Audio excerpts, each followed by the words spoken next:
Развитието на познанието в Синята брада, Марука, Кошерката на дявола и други приказки започва с страдание. Отначало героите са неосъзнати, после по един или друг начин ги измамват и накрая отново възвръщат силите си. Темата за съдбоносната примамка, която подлага на изпитание осъзнатостта и накрая води до мъдрост, е вечна за приказките с главни герои жени. Тези приказки носят ясни напътствия какво да правим, когато попаднем в плен и как да се избавим, като запазим способността си да се промъкваме през гората като вълчица с остро око. Тюленова кожа, душевна кожа, съдържа обратния мотив. Понякога наричаме такива приказки обърнати наопаки. В много истории човека омагьосан и превърнат в животно, но тук имаме обратното. Животно, принудено да води човешки живот. Приказката носи прозрение за структурата на женското психе. Също като дивата природа, тюленовата девойка е мистично съчетание. Животно, способно да живее като човек. Кожата в приказката е символ на нормалното състояние, присъщо на дивата женска природа. Макар че понякога жените губят връзка с това състояние, прекараното в него време ги поддържа, докато са в реалния свят. Периодичното завръщане към дивото състояние попълва психичните резерви на жените за техните проекти, семейства, връзки и творчески живот в горния свят. Всяка жена, която прекалено дълго остава далеч от душевния си дом, постепенно се изчерпва. Така и трябва. Тогава тя отново започва да търси кожата си, за да възстанови себеусещането си, за да възвърне вътрешното си зрение и океанското си познание.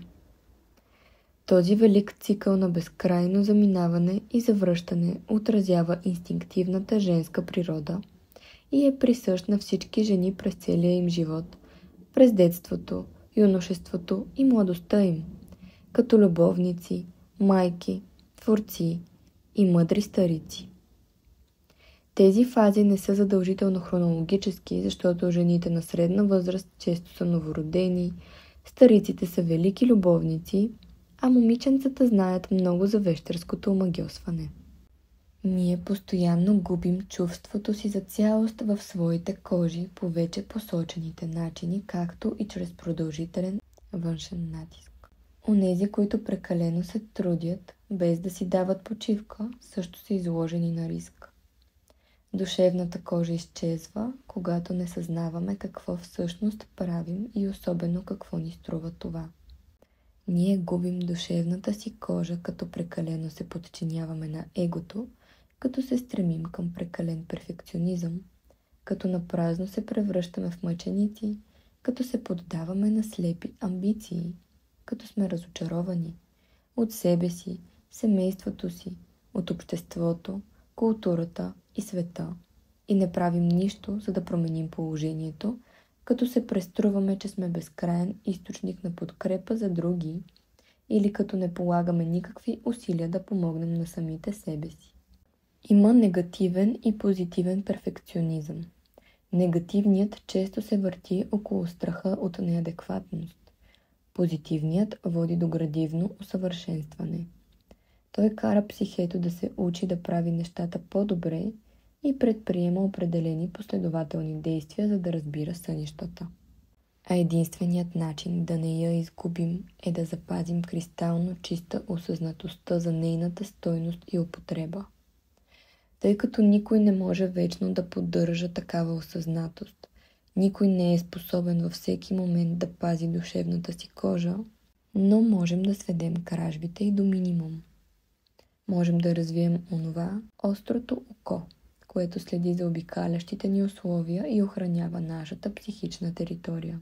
Приказката «Тюленова кожа, душевна кожа» обаче се отнася за случай на тежка кражба, така да се каже. Тази кражба може да се избегне в бъдеще, ако обръщаме внимание на своите цикли и на зова да се завърнем у дома. Всяко същество на земята се завръща у дома. Каква ирония, че ние хората сме създали резервати за ибиси, пеликани, чапли, вълци, жерави, елени, мишки, лосове и мечки, но не и за самите себе си на местата, където живеем ден след ден. Ние разбираме, че загубата на естествената среда е катастрофална за свободното създание. Трескаво протестираме срещу изяждането на териториите на животните от настъпващите градове, вили, магистрали, като че ли не сме подложени на същото. Ние знаем, че за да продължат да живеят, живите същества трябва поне от време на време да имат роден дом, място, където да се чувстват свободни и в безопасност. По традиция ние компенсираме загубата на по-спокойна естествена среда, като ходим на почивка, която би трябвало да ни достави удоволствие, ала често ни носи всичко друго, но не и това. Можем да компенсираме напрежението в работата, като ограничим нещата, стягащи мускулите ни в болезнени спазми. И всичко това е чудесно. Но за душата, същността, психето не е същото като завръщането у дома. Спокойствието не е равносилно на осамотяването. Можем да ограничим тази загуба на душа, като се държим плътно до кожата. Например, кражбата на душевна кожа може да се дължи на неподходящи, дори опасни връзки. Нужни са воля и сила, за да ги превъзмогнете, но това е напълно постижимо. Особено ако човек се събуди за гласа, идващ от дома, зовящ го да се завърне към същността си, където непосредствената мъдрост е непокътната и достижима. Оттам жената с ясен поглед може да реши какво трябва и какво иска да направи. Много по-тежък случай на кражба на душевна кожа е лишаването на жените от техните средства и време. Светът копнее за утеха, копнее за женските хълбоци и гърди. Той ни вика, маха ни с хиляди ръце, дърпа ни и ни тегли, моли за нашето внимание. Понякога ни се струва, че накъдето и да се обърнем, винаги някой се нуждае от нас. Някои хора, проблеми и неща са привлекателни и очарователни. Други, настойчиви и гневни. Трети, толкова безпомощни, че въпреки волята ни, нашето съчувствие прелива, млякото потича по корема ни. Ала ако въпросът не е на живот и смърт, не бързайте. Първо си служете пиринченото бюстие и се насочете към дома. Кожата може да се изгуби както чрез опустошителна и неподходяща, така и чрез дълбока и прекрасна любов. Важна е цената, която трябва да платим, и това е нашето време, енергия, наблюдателност, внимание, напътствие, обучение. Тези действия на психето са като тегления от психична банкова сметка. Въпросът не е в самите енергийни тегления, защото те са важна част от взимането и даването в живота. Ала прекаляването в тази насока води до загуба на кожата, до притъпяване на един от най-острите инстинкти. Липсата на нови влогове от енергия, познание, признание, идеи и вълнение кара жената да чувства, че психически умира. Когато изгубва своята кожа, младата тюленова жена в приказката танцува и не обръща внимание на онова, което става около нея. Всяка жена се ражда с непокътната кожа. И все пак, поне докато постигнем по-голяма осъзнатост, всички ние преминаваме през този индивидуализационен етап. Всички ние се качваме на скалата, танцуваме и не обръщаме внимание. И тъкмо тогава се проявява най-деликатният аспект на психето. Някъде по пътя внезапно откриваме, че го няма онова, което ни принадлежи или на което принадлежим ние. Тогава усещането ни за душата таинствено изчезва. И ние започваме да се скитаме полузашеметени. В това състояние не е хубаво да взимаме решения, ала ние го правим. Грешният избор има различни измерения. Една жена се омъжва прекалено рано, друга прекалено рано забременява, трета попада на лош партньор, четвърта се отказва от изкуството си в замяна на материални придобивки, пета се съблазнява от някаква илюзия, шеста от това да е добра и да няма достатъчно душа, седма от прекалена въздушност и липса на земност. В случаите, когато жената губи наполовина своята кожа, Причината не е толкова в погрешен избор, колкото в прекалено дългото откъсване от душевния дом. Тогава тя не е полезна за никого, най-малко за себе си. Има стотици начини да изгубиш душевната си кожа. Ако се замислим за символа на животинската кожа, ние откриваме, че при всички живи същества, включително хората, пилоерекцията, настръхването на космите, е реакция на нещо видяно или усетено.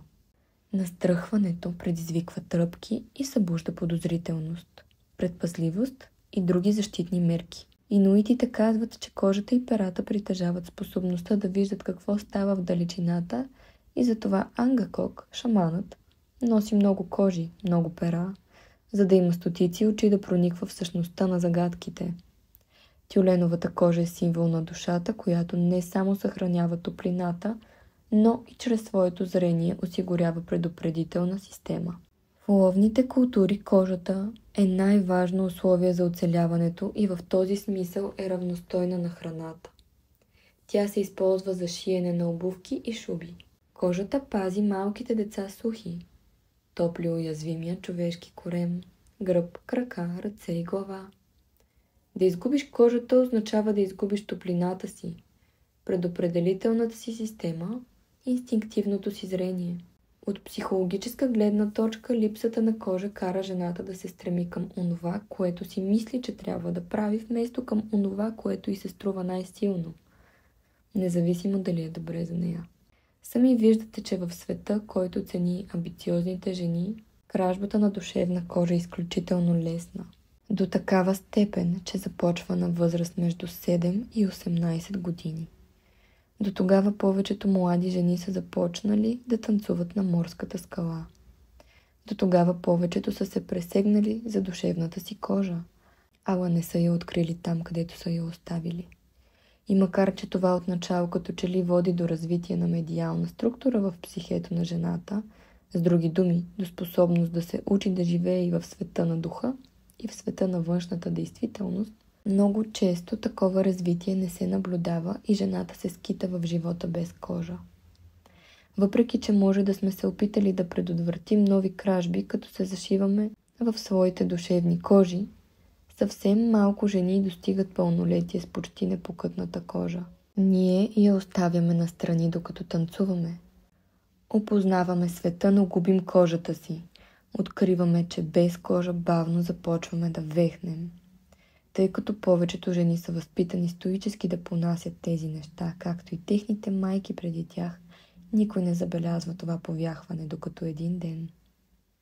Когато сме млади и душевният ни живот се сблъсква с желанията и изискванията на културата и света, ние наистина се чувстваме откъснати далеч от дома. Като възрастни обаче продължаваме още повече да се отдалечаваме в резултат на собствените си решения за това кой, какво, къде и колко. Ако в детството не са ни научили да се завръщаме в душевния си дом, ние безкрайно повтаряме цикъла на кражба и безцелно скитане. Ала дори когато от курса ви е отклонил собственият ви погрешен избор, не губете вяра, защото в душата има самонасочващо се устройство. Винаги можете да откриете обратния път.